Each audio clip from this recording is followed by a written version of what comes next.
আজই ডাউনলোড করুন আর এনজয় করুন আপনার পছন্দের শো। রুদ্রজিৎ সেন শর্মা, এবার তোমার শাস্তি কে আটকায় আমিও দেখছি। আপনি সুপারস্টার সাক্ষ্যজিৎ চ্যাটার্জি না?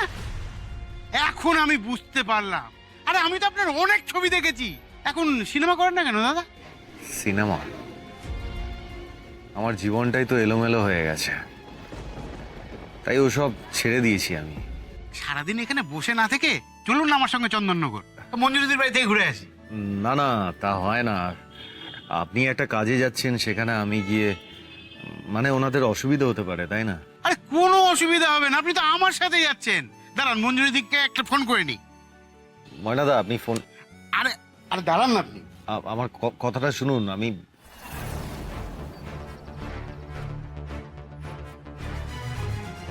আরে দিদি খান না, কতক্ষণ আর বসে থাকবো বলুন তো আপনার সামনে? খান না। ধুর, হাত পা সবই চলে, কিন্তু আমাকেই খাইয়ে দিতে হবে। নিজে বসে থাকবে এরম ভাবে, ভালো লাগে না। শেষবারের মতন বলছি দিদি, খেয়ে নিন। আরে খান না।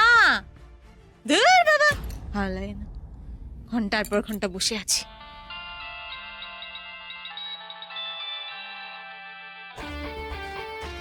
হ্যালো। হ্যাঁ হ্যালো মঞ্জুরিদি, আজ যাচ্ছি। শুধু সাথে একজন যাচ্ছে, আপনাদের কোনো অসুবিধা নেই তো? আরে না না দাদা, কি বলছেন, আপনারই বাড়ি নিয়ে চলে আসুন। আচ্ছা আচ্ছা আচ্ছা, ঠিক আছে। আর যাকে নিয়ে যাচ্ছি সে কিন্তু কোনো এলেবেলে লোক নয়, সামনে দেখলে একেবারে চমকে যাবেন। হ্যাঁ রাখছি। আচ্ছা ঠিক আছে, চলুন না দাদা, একা একা যেতে আর ভালো লাগে না।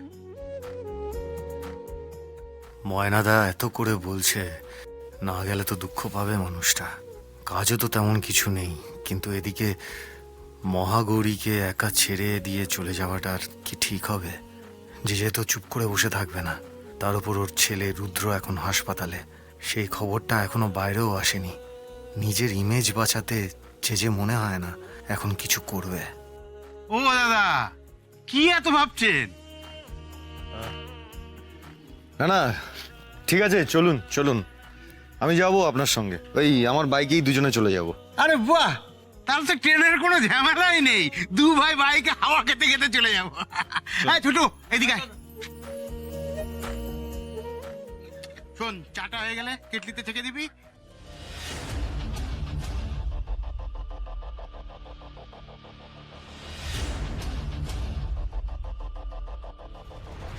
আজ থেকে তোমাদের সাথে হারাধন্ধা আর এনারা দুজন থাকবেন।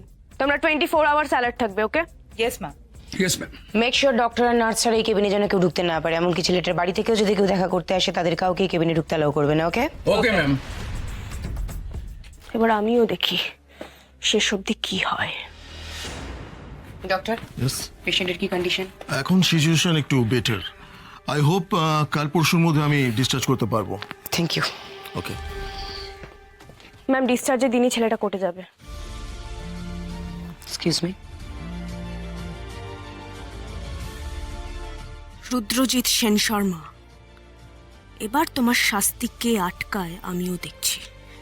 এমনকি তোমার মিনিস্টার বাবা জয়জিৎ সেন শর্মাও তোমাকে বাঁচাতে পারবে না।